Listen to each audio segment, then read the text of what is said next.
অপশক্তিকে ছাড় দেওয়া হবে না, আন্দোলনে কুশীলব বিএনপি জামায়াত, বলছেন কাদের। আন্দোলনকারীদের সঙ্গে ছাত্রলীগের দফায় দফায় সংঘর্ষ, আহত 155। জানাবো কোটা আন্দোলন, টার্গেট প্রধানমন্ত্রী। কোটা আন্দোলনকারীদের হঠাৎ অ্যাকশনে পুলিশ। এবং সর্বশেষ জানাবো মানিকগঞ্জ প্রতিপক্ষের হামলায় আহত সাবেক ছাত্রলীগ নেতার মৃত্যু। এতক্ষণ শুনছিলেন সংবাদ শিরোনাম, এবার বিস্তারিত। অপশক্তিকে ছাড় দেওয়া হবে না, আন্দোলনের কুশীলব বিএনপি জামায়াত, বলছেন কাদের।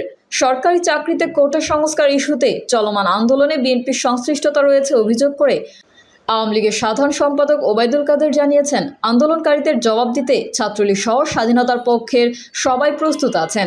সোমবার দুপুরে রাজধানীর ধানমন্ডিতে আওয়ামী লীগের সভাপতির রাজনৈতিক কার্যালয়ে ব্রিফিংয়ে তিনি এই কথা বলেন। কাদের উল্লেখ করেন, কোটা সংস্কার আন্দোলনের নামে সরকার বিরোধী আন্দোলনের প্রচেষ্টা চলছে এবং এতে বিএনপির সমর্থন ও সংশ্লিষ্টতা রয়েছে। গতকাল রাতে ঢাকা বিশ্ববিদ্যালয়ে দেশের অস্তিত্বকে আঘাত করে মুক্তিযুদ্ধ বিরোধী স্লোগান দিয়ে এই আশঙ্কা প্রমাণিত হয়েছে। তিনি আরও বলেন, এদেশের মাটিতে রাজাকারের জায়গা নেই। প্রধানমন্ত্রীর এই বক্তব্য যথার্থ। পরাজিত শক্তির আস্ফালন মেনে নেওয়া হবে না।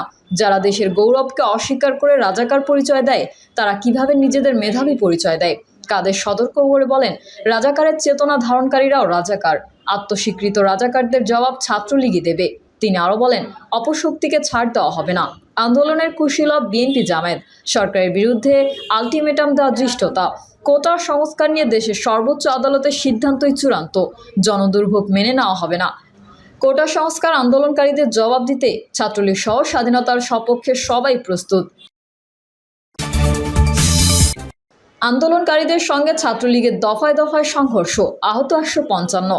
ঢাকা বিশ্ববিদ্যালয়ে কোটা সংস্কার আন্দোলনকারীদের সঙ্গে ছাত্রলীগের নেতাকর্মীদের দফায় দফায় সংঘর্ষ চলছে। সংঘর্ষে আহত এখন পর্যন্ত অন্তত 155 জন শিক্ষার্থী ঢাকা মেডিকেল কলেজ হাসপাতালে চিকিৎসা নিয়েছেন।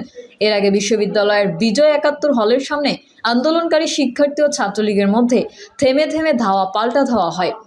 বিকেল 3টায় হলের সাধারণ শিক্ষার্থীদের সঙ্গে ছাত্রলীগের সংঘর্ষ শুরু হয়। এরপর দুই পক্ষের ইটপাটকেল লাঠিসোঁটা নিয়ে সংঘর্ষে জড়ায়। ধাওয়া পাল্টা ধাওয়ায় উত্তপ্ত হয় ঢাকা বিশ্ববিদ্যালয়ের ক্যাম্পাস। পরে ছাত্রলীগের ঢাকা মহানগর উত্তর ও দক্ষিণের নেতাকর্মীরা ঢাকা বিশ্ববিদ্যালয় এলাকায় খণ্ড খণ্ড মিছিল নিয়ে প্রবেশ করেন। যোগ দেন ঢাকা কলেজ সহ ছাত্রলীগের আরও ইউনিটের নেতাকর্মীরা। কোটা আন্দোলন, টার্গেট প্রধানমন্ত্রী। প্রধানমন্ত্রী রোববারের সংবাদ সম্মেলনে কি ভুল বলেছেন? প্রধানমন্ত্রী কতগুলো সুস্পষ্ট কথা বলেছেন। তার মধ্যে ছিল যে, একটি রাজাকারের সন্তান এবং মুক্তিযোদ্ধার সন্তান যদি সমান যোগ্যতার হয়, তাহলে কে চাকরি পাবে? বাংলাদেশের 30 লাখ শহীদের রক্তের বিনিময়ে অর্জিত স্বাধীন দেশের প্রধানমন্ত্রী হিসেবে শেখ হাসিনা যথার্থভাবেই বলেছেন, মুক্তিযুদ্ধের সন্তানই চাকরির অগ্রাধিকার পাবে। জাতির পিতার কন্যা হিসেবে প্রধানমন্ত্রী বলেছেন যে, রাজাকারদের নাতিপুতিদের এত আক্রোশ কেন? প্রধানমন্ত্রী মুক্তিযুদ্ধের চেতনাকে নিয়ে প্রশ্ন তোলা আন্দোলনকারীদের বিরুদ্ধেও কথা বলেছেন, তাদের তীব্র সমালোচনা করেছেন। একটি স্বাধীন সার্বভৌম দেশের প্রধানমন্ত্রী হিসেবে প্রধানমন্ত্রীর বক্তব্য ছিল স্পষ্ট এবং দায়িত্বশীল। অথচ এই বক্তব্যকে ঘিরেই স্বাধীনতা বিরোধী অপশক্তি, যুদ্ধাপরাধীদের জারদ সন্তান, ইসলামী ছাত্র শিবিরের ক্যাডাররা সবগুলো বিশ্ববিদ্যালয়ে তাদের নিজস্ব নেটওয়ার্কের মাধ্যমে আন্দোলন শুরু করেছে।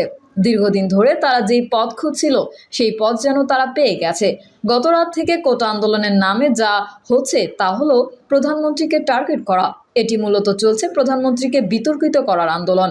প্রধানমন্ত্রীকে কিভাবে বিতর্কিত করা যায় এবং প্রধানমন্ত্রীকে কিভাবে সাধারণ মানুষের কাছে বিভ্রান্তিকরভাবে উপস্থাপন করা যায়, সেটাই তাদের মূল লক্ষ্য। এর মধ্যে দিয়ে কোটা আন্দোলনের স্বরূপ উন্মোচিত হয়েছে। কোটা আন্দোলন যে আসলে কোনো সাধারণ শিক্ষার্থীদের আন্দোলন নয়, বরং এর পিছনে যেই সুগভীর রাজনৈতিক ষড়যন্ত্র রয়েছে, স্বাধীনতা বিরোধী যুদ্ধাপরাধীদের একটি নীল নকশা বাস্তবায়নের এজেন্ডা রয়েছে।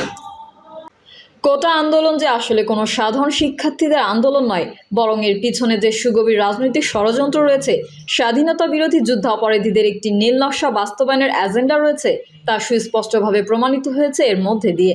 কারণ স্বাধীনতা বিরোধীরা যুদ্ধাপরাধীদের বিচারের পর থেকেই মুক্তিযুদ্ধের চেতনা এবং মুক্তিযুদ্ধকে বিতর্কিত করার ষড়যন্ত্র করেছিল এবং সেই ষড়যন্ত্রের জন্য নিবিড়ভাবে তারা কাজ করছিল। শুধু তাই নয়, এই যুদ্ধাপরাধী গোষ্ঠী খুব ভালো মতোই জানেন যে মুক্তিযুদ্ধের চেতনার ধারক বাহক হলেন জাতির পিতা বঙ্গবন্ধু শেখ মুজিবুর রহমান। তারা খুব ভালো মতোই জানেন যে প্রধানমন্ত্রী শেখ হাসিনা যতক্ষণ বেঁচে আছেন ততক্ষণ বাংলাদেশের মাটিতে রাজাকারদের জায়গা হবে না। বাংলাদেশকে একটি আফগানিস্তান বা পাকিস্তান বানাতে দেবেন না শেখ হাসিনা। আর এই কারণেই তারা বঙ্গবন্ধু কন্যার বিরুদ্ধে আন্দোলন করার ধৃষ্টতা দেখিয়েছেন। প্রধানমন্ত্রীর বক্তব্যের মধ্যে এমন কি আছে যা নিয়ে ক্ষোভে ফেটে পড়তে হবে?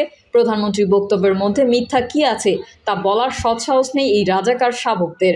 আমরা লক্ষ্য করেছি গতকাল তারা যে সমস্ত স্লোগান দিয়েছে তাতে রাজাকারদের মহিমান্বিত করার চেষ্টা করা হচ্ছে, রাজাকারদের জয়গাথা দেওয়ার চেষ্টা করা হয়েছে। এটি হলো ৭৫ পরবর্তী সময়ে যেভাবে স্বাধীনতা বিরোধী অপশক্তির দম্ভ ছিল সেই দম্ভের আরেকটি প্রকাশ। তবে ৭৫-এও স্বাধীনতা বিরোধী অপশক্তি সরাসরি নিজেদেরকে রাজাকার নিয়ে গর্বিত করতে পারেনি। গতকাল যারা বিশ্ববিদ্যালয়গুলোতে আমি রাজাকার বলে দম্ভ প্রকাশ করেছে তারা যুদ্ধ অপরাধী ঘৃণিত সাকা চৌধুরীর বংশোদ্ভূত। এদের বিরুদ্ধে বাংলাদেশের স্বাধীনতা বিরোধী নয় বরং রাষ্ট্রদ্রোহিতার মামলা করা উচিত বলেই সচেতন মহল মনে করেন। কোটা আন্দোলনকারীদের হঠাতে অ্যাকশনে পুলিশ। কোটা আন্দোলনকারীদের উপর ছাত্রলীগের হামলা ও সংঘর্ষের পর ক্যাম্পাসের পরিস্থিতি স্বাভাবিক রাখতে ঢাবিতে অবস্থান নিয়েছে পুলিশ। সোমবার সন্ধ্যা ৬টা ৫০ ঢাবির দোয়েল চত্বর এলাকা থেকে অভিযান শুরু করে তারা। এ সময় আর্ম পুলিশ ব্যাটালিয়নের একটি গ্রুপ এবং পুলিশের সাজোয়া যান একসঙ্গে সামনের দিকে যেতে দেখা যায়। অভিযানের নেতৃত্ব দিচ্ছেন ঢাকা মহানগর পুলিশের যুগ্ম কমিশনার বিপ্লব কুমার সরকার। এর আগে সন্ধ্যা ৬:৩০টার পর ক্যাম্পাসে বিপুল সংখ্যক পুলিশ অবস্থান নেওয়া শুরু করে। এ সময় ডিএমপির যুগ্ম কমিশনার বিপ্লব কুমার সরকারকে বিভিন্ন ধরনের দিক নির্দেশনা দিতে দেখা গেছে। এদিকে সন্ধ্যা ৭টা ৫ দিকে শহীদুল্লাহ হলের ভেতরে অবস্থান করা কোটা আন্দোলনকারী শিক্ষার্থী প্রভোস্ট ডক্টর মোহাম্মদ জাভেদ হোসেনের উপস্থিতিতে হলের নিচে নেমে আসেন। এ সময় আন্দোলনরত শিক্ষার্থীরা পুলিশকে দেখে বিভিন্ন ধরনের স্লোগান দিতে থাকেন। কোটা সংস্কারের দাবিতে আন্দোলনরত শিক্ষার্থীদের ওপর বিকেল ৩:৩০টার দিকে হামলা করে ছাত্রলীগ। মূলত ঢাবির একটি হল থেকে হামলার সূত্রপাত হয়। এরপর চলতে থাকে সংঘর্ষ। এতে আহত হয়ে ১.৫ শতাধিক শিক্ষার্থী ঢাকা মেডিকেল কলেজ হাসপাতালে চিকিৎসা নিচ্ছেন। কয়েকজনের অবস্থা গুরুতর বলে জানা গেছে। মানিকগঞ্জে প্রতিপক্ষের হামলায় আহত সাবেক ছাত্রলীগ নেতার মৃত্যু। মানিকগঞ্জে শিবালয়ে প্রতিপক্ষের হামলায় গুরুতর আহত রাকিব মোল্লা ওরফে ডিএল রাকিব নামের সাবেক এক ছাত্রলীগ নেতা মারা গেছেন। নিহত ডিএল রাকিব উপজেলার ১০চিরা গ্রামের লাবলু মোল্লার ছেলে। তিনি উলাইল ইউনিয়ন ছাত্রলীগের সাবেক সাধারণ সম্পাদক ও শিবালয় সদর উদ্দিন ডিগ্রি কলেজের ছাত্র ছিলেন। পুলিশ ও স্থানীয় সূত্রে জানা গেছে এলাকায় আধিপত্য বিস্তার নিয়ে কয়েক মাস ধরে দুই পক্ষের দ্বন্দ্ব চলছিল। এর জেরে গত ৭ই জুলাই সন্ধ্যায় ১০চিরা খেলার মাঠ এলাকায় প্রতিপক্ষের লোকজন তাকে এলোপাথারি কুপিয়ে আহত করেন। পরে তাকে উদ্ধার করে ঢাকার জাতীয় অর্থোপেডিক হাসপাতাল ও পুনর্বাসন প্রতিষ্ঠানে ভর্তি করা হয়। সেখানে চিকিৎসাধীন অবস্থায় আজ তার মৃত্যু হয়।